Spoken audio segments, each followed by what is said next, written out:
Hello, it's Stuart, doing a second video tonight from the same episode from 2016.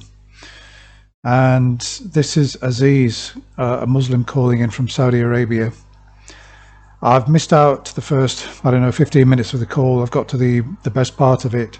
Essentially, what Aziz is saying is that you've got the Koran, and Muhammad's role is to interpret the Koran. So in other words, you can't just pick up the Quran and read it and interpret it yourself. It needs to be interpreted by the Prophet.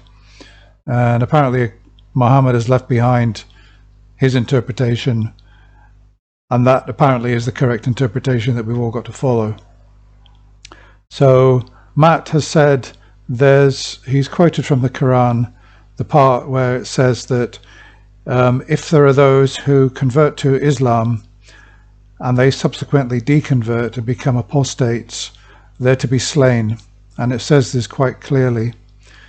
And Aziz turned around and says, well, no, that's your interpretation. You've got to listen to the Prophet. Now, it's not just Islam that's got this problem. Christianity's got this problem too, because I've argued with Christians online, and I've made a statement about Christian doctrine, and they've said, whose interpretation is that? And I've said, oh, it's it's quite, this, the Catholic Church says this is, well, you're going by what somebody else is. Why don't you read it yourself? And then I'll say, well, okay, I'll do that. And then I read it, and I come back with my interpretation. And they say, is that your interpretation? I say, well, yeah, you told me to read it myself and develop my own interpretation. They say, well, that's wrong. That's a wrong interpretation. Oh, what can you do? Which interpretation is correct, and how can you know? And this is what we're looking at with Islam. So Matt's found this quote. It's quite clear: apostates to be slain. And this is what Aziz has got to say. Okay, and that's and that's your interpretation when you. I'm reading it. Is that right? Granted, I'm reading it in English. Please, that is your interpretation when you read that verse. Is that right? What's wrong with my interpretation? Yep. The correct interpretation is what the Prophet says. So the Prophet didn't say this? The Prophet didn't say this? No. This is the word of God. But you got to see how the Prophet acted on it. No, I don't. If this is the word of God and the prophet acted differently, then the prophet is in conflict with God. Bro, please, look, God sends messenger, God says prophet with these books, so people does not, get these books and do whatever they want.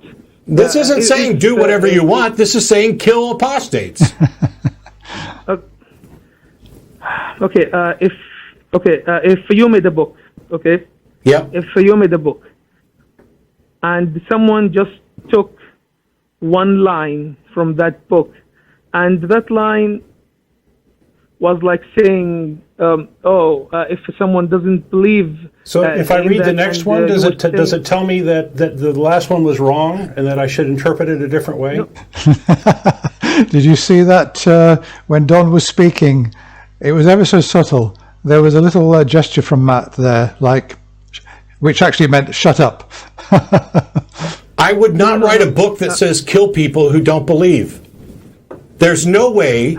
If my goal is to tell people how to live their life, okay, there is no way I would write that phrase at all, because even if I wrote it and intended to clarify it later or have some prophet clarify it, I don't know why prophets need to clarify the word of God, why the word of God isn't clear enough on my own.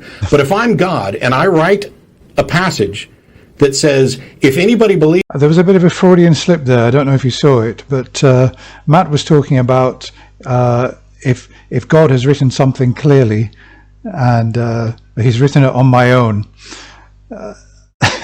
Did you notice that Freudian slip? I don't want to go back to it, but Matt, you're not God. You're not far off, but no, not quite. believes and then turns away, you are to take them and slay them. I am a fucking monster. Yeah. Hang on. Yeah. And if I later often offer to correct it, to say, no, I didn't really mean, then I'm a fucking idiot. Bro, why do you swear? Now here we are coming back out. Look, I don't know if you've seen my other video, but I picked up on this same thing. Another caller in this same show, by the way, said, why are you getting so angry? You know, why are you swearing, etc. It's irrelevant. Swearing, anger, it's all irrelevant. Focus on the argument. You swear. Why shouldn't I swear? I'll tell you exactly why I swear. Because I'm talking to someone. We are talking politely here, bro. No, we are talking politely. We are talking politely. What is your objection to the word fuck? Islamic countries have different sensibilities. So here's the thing. I will retract it. If I do that, I'm an idiot or a monster. We can remove the F word from it if that's what's really standing in the way. But the reason that I include those words is for emphasis, because we're talking about 1 billion people who are convinced, many cases like you, that this is the perfect word of God, and then they do a tap dance about what is the correct interpretation, or what did the prophet do with regard to this, and they sit here and you make an argument like the one you just made to me, which is, hey Matt, if you wrote a book like this, I wouldn't write a book like this. It's inhuman. I would never say, go kill people. Wait a minute, I was just teasing. Yeah. I mean, they've got a point to an extent, obviously, when he says you take one line, so you're quoting out of context. It's not the Muhammad, it's not the prophet's interpretation, etc., etc. But I mean, as with the slavery thing in Exodus in the Bible, these directions are so clear. I don't see how they could be interpreted away, and I think there's enough context there to accept that this is actually a direct command to kill apostates. So his objections, and he never does say when Matt said, well, what is the correct interpretation, or what's wrong with my interpretation? All he said was, well, it's not Muhammad's. How does he know it's not Muhammad's? Because he couldn't actually say what Muhammad's interpretation is. How does he know it's not Muhammad's interpretation? Did Muhammad's armies not kill apostates? That's stupid, because if the later passage gets removed or separated, or if somebody says, no, the later passage doesn't clarify 489, it clarifies this other passage over here. Now I'm leaving it all in the hands of people to interpret. And if what I've given them to interpret says kill people who stop believing, I'm an ass. I am a monster. I am instructing people in inhuman things. And the fact that you aren't willing to kill people doesn't mean that you have the correct interpretation. God didn't leave people to make sense of this.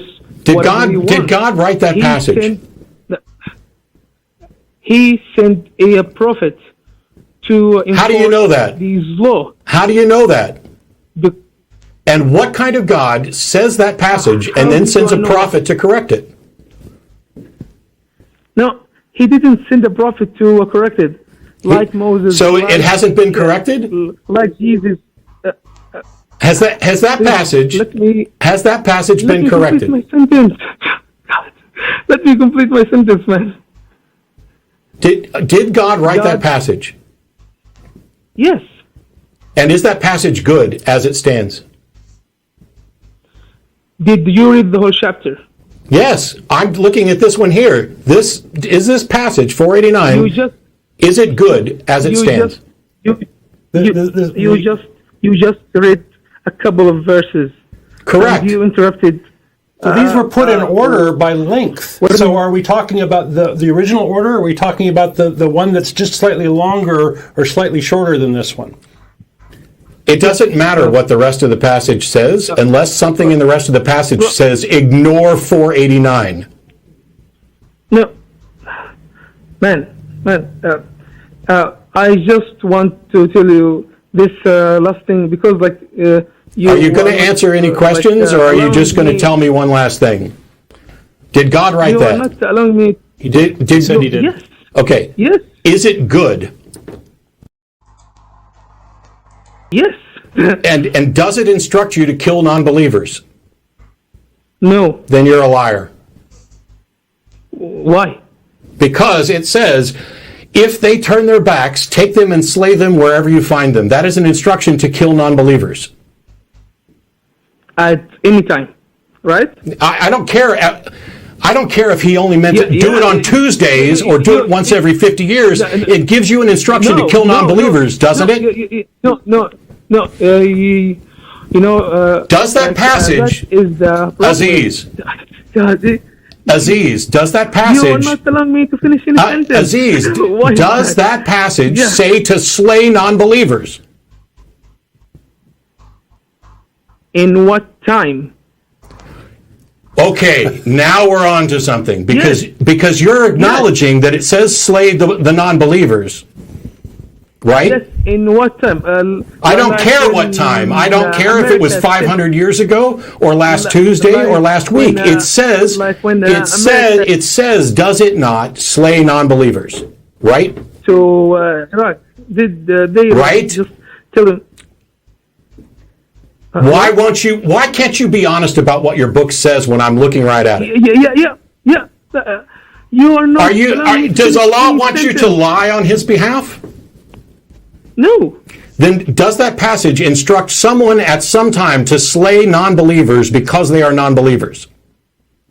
At a specific time. Okay. That passage instructs someone to slay non-believers at some specific time because they are non-believers, correct? No. Goodbye.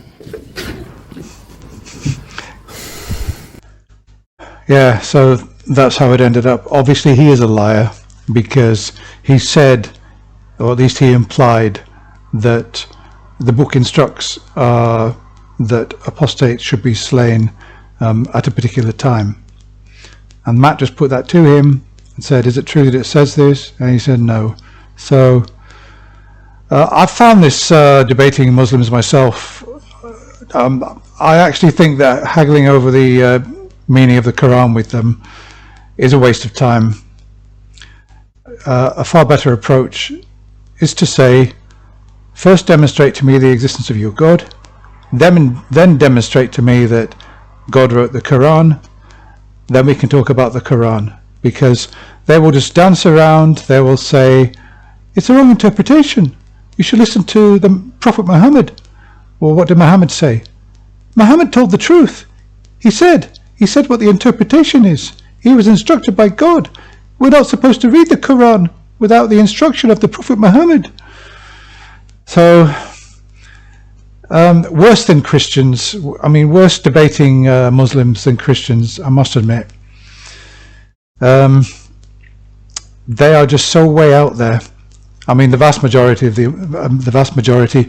I did a review of Matt's debate with a Muslim recently who was justifying child marriage. Aisha was 9 years old, married Mohammad, etc., and he was justifying it. And it's so sickening.